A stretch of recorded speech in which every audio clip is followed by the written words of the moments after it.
We're out in Tennessee, and we are heading to the farm, which is an old hippie community from the 60s.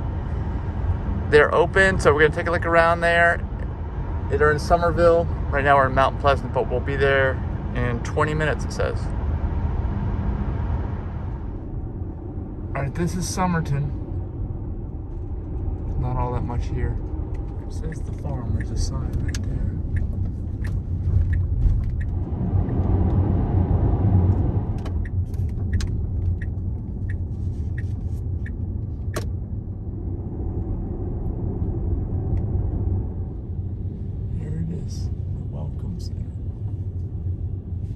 Visitors guest stop here. Published by our book publishing company, tie-dye t-shirts, jewelry, information about the community, and a little. Around 79, our highest population was 1,500 people. Oh wow! So I did not know everybody. What is it? What is it now? How many people? About 210 by farm members. If any of these books are published, road system, government, etc. Yeah, here's the museum. Over here.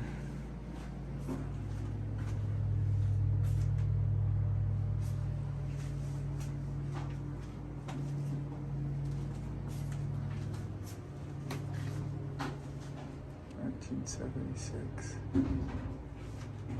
There's good tasting nutritional yeast. See this little poster here? Soybeans. Good for you vegetable protein. There's that ice bean stuff.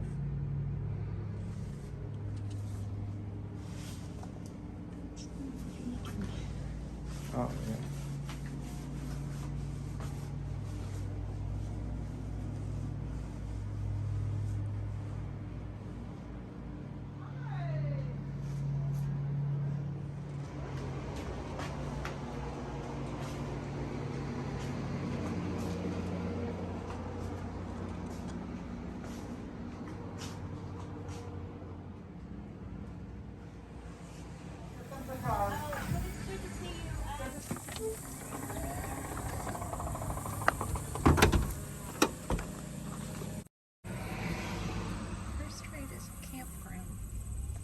Alright, so here it is. We're going down the property now. You heard Vicky say there's 210 people that live here. This is like the original hippie community, at least in the United States, I think. And it's what a lot of stuff at Terra Fruitus and Fruit Haven, they're based somewhat off of this. I don't know if they designed it from the model here, but it's a very similar type of a setup. So we're gonna learn more about it.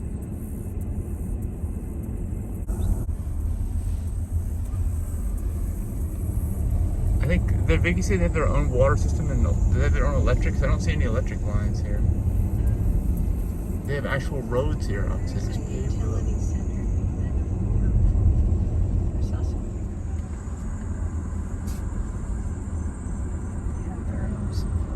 Horse crossing, yeah, they do seem to use horses here, which doesn't seem to be vegan. Apple Orchard, oh, this is Apple Orchard Road. Yeah. Private drive, residents only. Their dirt roads seem to be very well maintained. Anyway, am I supposed to turn here? Schoolhouse? Is it the first main street there? You're supposed to turn left. It's Eco Village. Yeah. Eco. Oh no. All right, so those are solar panels, I guess, for their electric. And I see horses. Yeah, I'm definitely seeing horses. So they say they're vegan, but they have horses. So I'm a little confused by that. Well, maybe they don't ride her. They just make her plow the fields. Well, let's also say that this was before the word vegan even came about, this place. So it was only vegetarian from what I understand. And maybe that's why they have horses. You know, back in the day when this was started, it was either that or you used some heavily polluting machinery. I don't know. But this is an early example of veganism. All right, so we're meeting Jason down here at the Eco Village Training Center for a tour and electric vehicle. I don't know if it's a golf cart ride or whatever, but we'll get to have all that hopefully. There's the farm school. All right, so that's the community center. And then there's another building over here. It's part of the school. And then we're heading down here, 184 Schoolhouse Road, I think. A lot of people riding bikes over here. Showers and hand washing. Do you think this is even being used? I don't think this is even being No, used. but the one over there is. This one, is it just like this one? No. Because there was one like this, remember, at a trailhead center we went to, remember?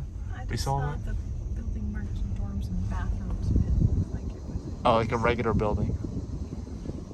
Okay. It's a lot cooler here in the woods. All right, so here is the Eco Village Training Center.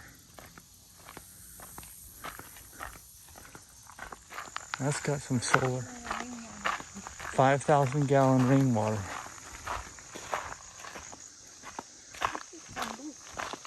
Yeah.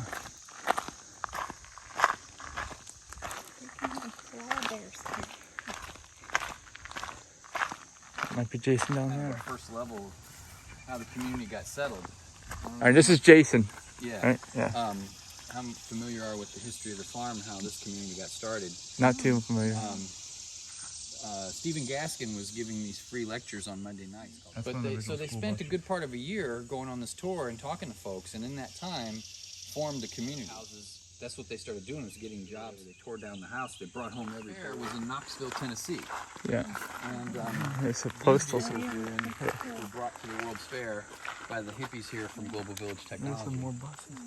And so these were electric cars made in 1976. Volt was around. And they converted this old Datsun to run on electricity. That's an aircraft starter motor that they adapted to the transmission and then put all these things in here to make it go. Laboratory. The fabric and the paint reminds me of the Doom Buddy. So much probably like your place was open in the beginning and there's just a big open space. This was too. Oh, yeah. Yeah, they rebuilt all these houses. They started in 1970 and they rebuilt Talk about the house too. houses from parts from other houses. So Right there. Yeah, nice. It was just the house and it was just wide open. There's walnut trees. in Here's here. kiwi. We got a big blueberry bush that's just finished producing next to some Rosa rugosa that make really nice rose hips. And Got a greenhouse. cactuses and aloe and all of this Stairway tropical stuff to the top. that we find useful for the lands. The food forest, basically, right? Food for it, yeah. All this- There's so many pears. I mean, I don't think I've ever seen a pear tree. I always get them they're already picked, you know. Yeah. But there's so many pears. My Yeah. gosh. Yeah, I've seen a pear tree drop pears all over the ground before in the tenant who I was dating at the time. Last month, it's a summer apple tree.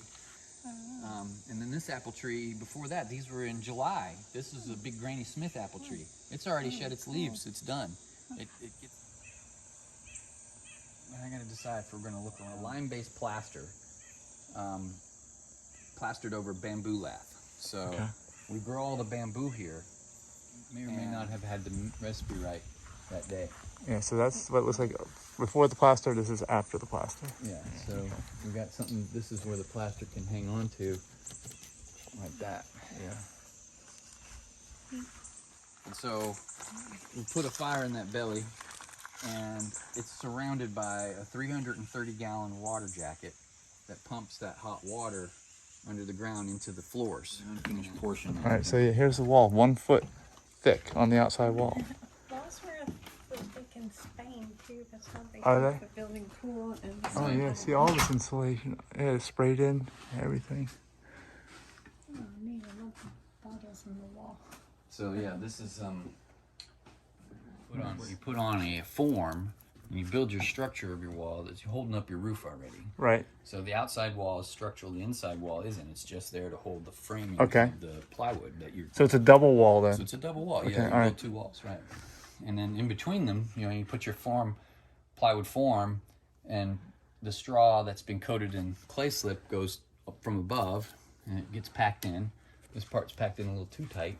If you get too dense, you won't have as good of an R value. It won't hold air. Yeah. So you got to have just the right consistency, and then you let it dry for a couple of weeks. Second coat is final coat. Yeah, so that's all it took. Okay. Yeah, so that's first coat, the scratching. Yeah. Final coat. And, so that's we did some timber frame, some round pole, And this is the little pump for like 100 watts. It's just going to push the water around. And then this is the distribution manifold. The tin gets hot and it spreads it out a little bit more. Conductor plates. Yeah, those need them. These on the end here just need to be finished up. Need more, yeah. I see. Straw clay slit cabin. You build up off the ground like that and have a little airflow. The natural clay paints, although there is a little bit of latex. Oh, yeah. Take a look at this. That's cool. A bamboo ceiling. Yeah. Although I'm not sure I like that anymore. No? Yeah, because I think that might be where the mustiness is coming from. Yeah, it smells moldy. Yeah, I think it's in the And you got some nice wood floors too. Yeah. Yeah. I like the curtain. Look at that. The glass into Yeah, between so those, inside and you got outside little there. juice bottles, yeah. Very pretty. The other little Kitchen and that. outbuildings are very basic. The Philostachys decora. We fertilize this in the wintertime, but you can see these are pretty thick. Yeah. That's a 2021 clone. Really? Yeah. It goes fast. And so it grows its thickness the very first day. Earth roof, okay, a living roof, right? And so this is a particular species that we planted here that's a succulent. So this is a drought-resistant roof covering called sedum. It's like sedum. Well, sedum joy I'm familiar with as an ornamental. Yeah. You know. See, it's a succulent. Yeah. It's moisture, right? So this is a different form of a different variety of it. Right. And so, and so what we got here when we have a EPDM rubber, okay, and it says EPDM right on there. Right on there. Yeah. This just happened. We didn't have to plant this. Just because it's holding water in with the roots, and then it's going to go. But there's also one other ingredient. Yeah, that's underneath. Yeah. See. So it just stops. That's what this EDPM just totally stops the roots. It stops the rain, right? The water can't get through this. So the roots aren't going to go through. The roots aren't going to go through this. No. They're going to stick to this. All of this jute and all of this fiber and all of this orientation like this gives them plenty to hang on to. And so then the roof doesn't, the earth doesn't just wash off. Okay, I got you. Yep. It's important. It is. This holds it in place. It's just going to fall. But you got the rubber and the carpet, and that keeps the wood dry. Oh, so that was carpet underneath. Yeah, okay. Wall carpeting. Oh, it really was. Okay. Yeah, no joke. You go to the dump and get as much. Well, as you I thought maybe the roots had kind of turned up. No. This is moss growing on carpet. This is the carpet right here. I see. All right. See, it's a carpet fiber. I got it now. Yeah. Yeah, it's jute. Right? But this roof, we're holding the water on purpose. You're going to be very interested in how all this is. You want to replicate this. This is an excellent example of a solar shower. That's a passive thermosiphon. And the composting toilet setup is the Clivus Multrum style with the sloping floor underneath. So nobody's picking up any buckets of anything. Oh, really? Okay, yeah. You could get 50 people to show up here for a week, and they could all use this every day, twice a day, and nobody's going to have to touch shit the whole time. Yeah, it's good. Gonna take a good sniff check. Going in. Yeah. Smells good. Yeah, skylights. Yep. There's like concrete that wasn't handmade around Yeah, here. yeah. Wow. Yeah, so there's a concrete lid, which means that air isn't coming out this way. Okay, it's going down. The air is going in, which means we flush. Got airflow. So we flush with sawdust mixed in with biochar. We got biochar. So we got biochar and planer shavings. And take the Emergency escape this hatch. is when we had the most people here. Like a septic tank, kind of, right? Right. So we built a dry septic tank basically. And it's elevated, so it's all up above grade. Right. Right. So nothing scary down there. Yeah. So where do you pick up the fertilizer? I'll show We you. were there. We're above the ground. You can see the whole thing's above the ground. Time, but I haven't done it yet. But so what we'll do is there's nothing in there now. I see. This is your access. So we get the screw gun out and unscrew the plywood, right? And then that door comes off. And then from here you can get a shovel and just put it right in the barrel. That is your material for growing in. Right. Just right. All done. So yeah, well, not all done. Not all Technically, done. you Okay. for safety's sake, just in case, you don't want to short circuit the thermophilic whole system. There is actually Keep that for 6 months. 6 months in the barrel. 6 months in the barrel Okay. and you're safe. That's Yeah. true too. If you're just using a 5-gallon bucket or Yeah. whatever, Yeah. you put it in there. Look at Solar shower. yeah. Okay, here's Right, the shower. So Yeah, that was a hot water tank up there. So yeah, the hot water tank, See right exactly, there, it's up there, right? It's a conventional water heater that I can run on propane too. Up until about 3 o'clock in the afternoon, this thing's getting hit with the sunlight. But the hot water heater, it'll heat itself. The energy moves to the To the tank, top. and then at the end of the day, the sun isn't shining on it anymore. Now you've got across the back. Imagine it, because it's not there anymore. And it goes into this pipe, goes under the ground, Starts the wetlands. and it fills this pond here. Okay. And then when this pond overflows, it fills that pond. Yep. Okay. And then you can see the water hyacinth. Mm-hmm. And there's some other ones in the big pond that are flowering now. Yay! Okay. Okay. Gray And water so- exits here. It starts so- into the wetlands. And so we've got limestone rubble filled up in this container. And Yeah, this showers is go in This isn't here. the right plant to be in here. They sort of took over, but there was some cat. Yeah, it flushes recycle into here. And so this pond also gets overflow from those other 2 ponds from the barn, Right. right? So this pond is catching a lot of rainwater and is also getting doses of the gray water. And you can see the flowering ones over there, the purple flowers. Yeah. And so what happens is eventually, hopefully by the end of the summer, you know what though? I think I'm getting shaded out here. I think I'm gonna have to trim this out. These trees are. You ever heard of a quince? Yes. I haven't. This year it looks like it's only got 3. Green dragon. Huh? Yeah. It looks like a Flintstone house. Well, we were going more for like the hobbits. There's the inside. So you also have the framing's all unmilled trees. Yep. Yeah. Yeah, there ain't a mill. This is all. Well, I mean, technically, the slabs on the ceiling are they're the rough cut from the sawmill. So nothing, sifted clay, sand, and straw in the right proportions according to the clay and the sand that you have. And you mix it with your bare feet, and you toss the corners.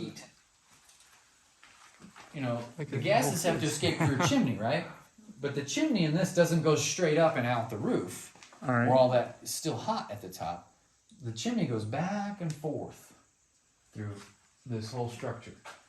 And by the time the gases that escape, they're going to be cooled off by the thermal mass. And it makes job here, you can see this different color. We put biochar from our bamboo in the plaster. So biochar is a way to sequester carbon, but it can also be used as a building material. You're also a natural building of this magnitude. Yeah, this is south. We're facing south. That's the thermal mass cob design right on this side, south, with the plants on top for the summer. Yep.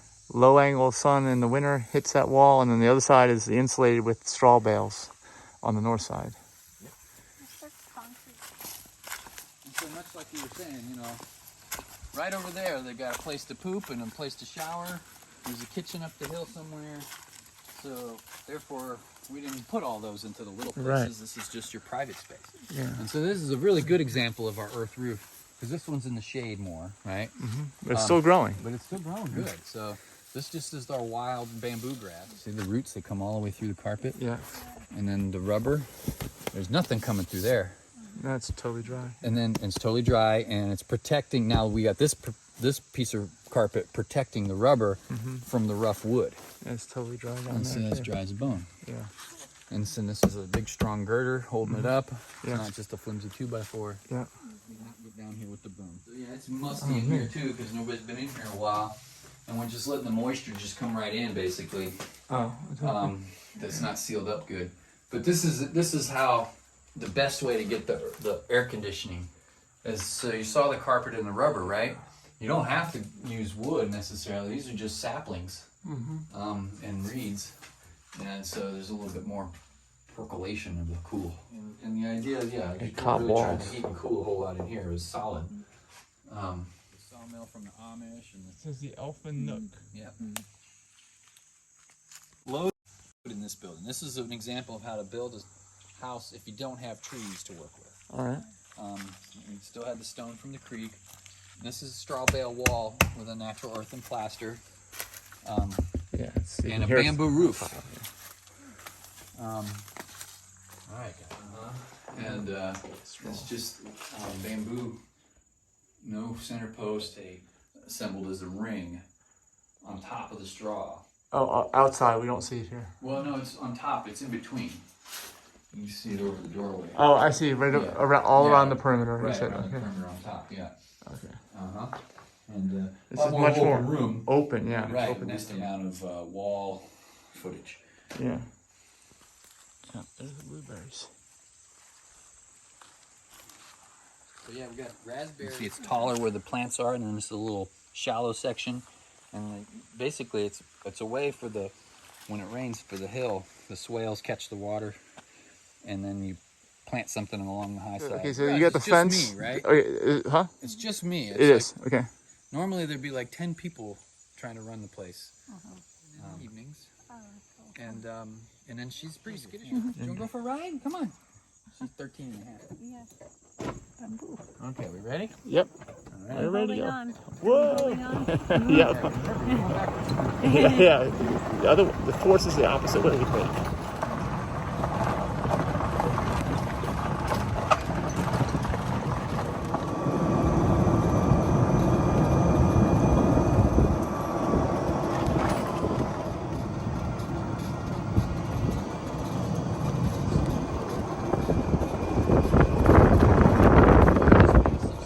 I see.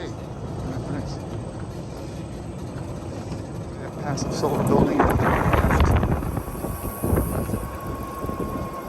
It's 59,000 watts going into the grid that gets used on the farm for, just turns up 1 meter back. We got about 100,000 watts tied to the grid in the community. More panels. So just business up there.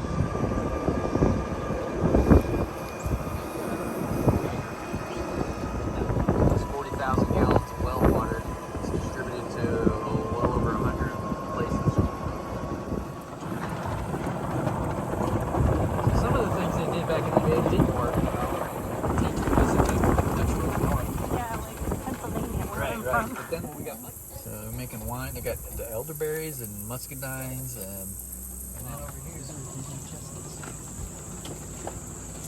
These are chestnut trees. Yeah. And it's looking like I see chestnuts everywhere. Let's take a look. Last year I didn't get here in time. They're very prickly. I can't get it open now. There's usually they'll open up on their own. I can't. Yeah, I can't. Yeah, most of them are gone already. Oh yeah, those are prickly. Oh wow. Ouch. Yeah. I buy those at the Harris Teeter. They're everywhere on this tree. So thanks to some hippies in the 80s, we got chestnuts.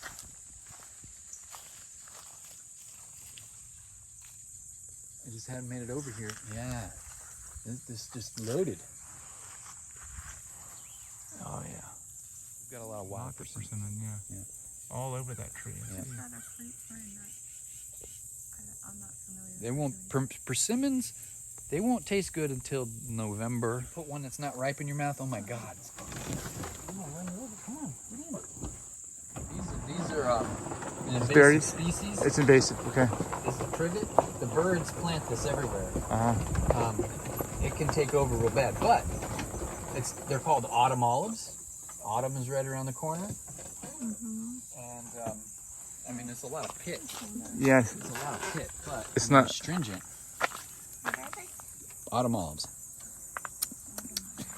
High in vitamin B17 is an anti-cancer plant, but The land use committee wants to eradicate them. But they're almost ready. It's not quite fall yet.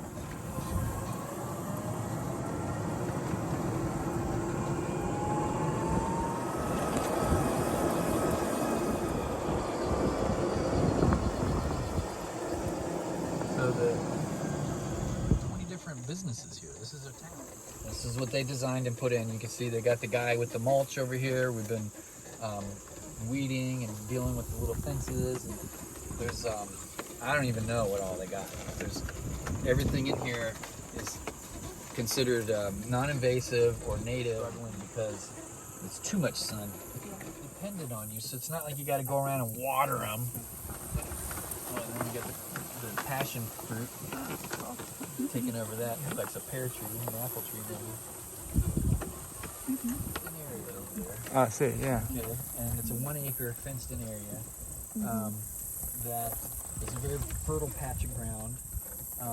Looks like there's some corn growing in there. We have one guy that's like our philanthropic go-getter doer. So the water spigots, yeah, are leading back to that tank. Drains into that pond that they made. You know, they put the berm.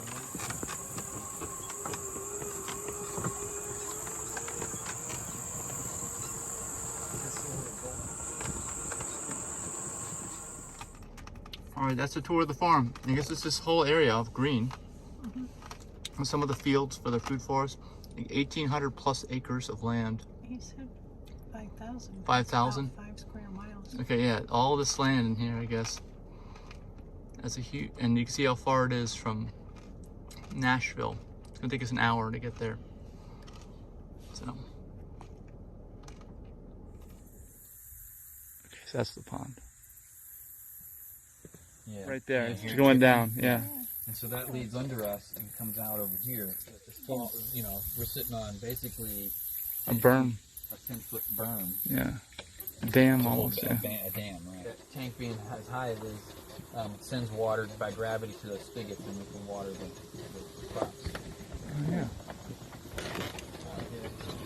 And that gives you some more perspective on it. We have a native prairie barrens and wild grasslands preserve. It's recognized by the state and the regulator, the deer grasses and wildflower protection area. And they burn it every year, every spring. So in the springtime we'll burn it, and that keeps the secession of the trees of mainly the sumac from taking over. And now we gotta leave space for that too. So this whole section is designated as we don't try to grow food there. They're all okay. It was a natural thing. That's lightning would spray water around and stuff. So this is the blueberry patch. Those are all Yeah. blueberries. Yeah. They look prickly. Mature. But just mulch with sawdust. There's a bunch of them around here. This is what our strata looks like. It's similar to flint, but there's also a lot of clay in there, and it's Chert. A chert stone is actually hard like flint. So there's certain hilly places where they just keep scooping down the hillside and just harvesting it all. And it was like you got to give up everything. And the Highland Woods, which is a portion of land that was also purchased collectively, but then those folks got their deeds. That's not a land trust. Okay. That's an actual, you get your deed of 5 acres and your name on it. But it's still a Blueberry Lane. You add up all that together, it's about 5,000 acres. 5,000 We've got, so the 1,800, that's 3 square miles. Yeah. The 5,000 is 5 square miles altogether. And you can only pay what you paid for the house. There's no bubble. Every one of these roads is a residential neighborhood on the ridge, and their houses are just situated along the ridge. Beans and rice or whatever they had. So yeah, they fed themselves communally, over 1,000 people for about 10 years, on about $1 a day per person. We had a spiritual leader, now all of a sudden in charge of a town, who wasn't relinquishing power to committees and groups. We were taking care of him. You know, it was like, meanwhile, concerts and having these gatherings that were attracting all these people similar to their tribe. And hippie and hippie was very similar.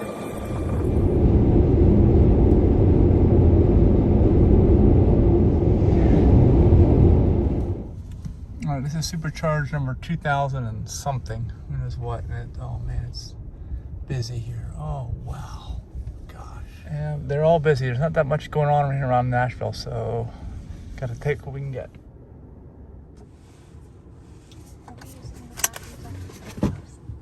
Whatever you want. All right, this is number 2000 and something, low 2000s.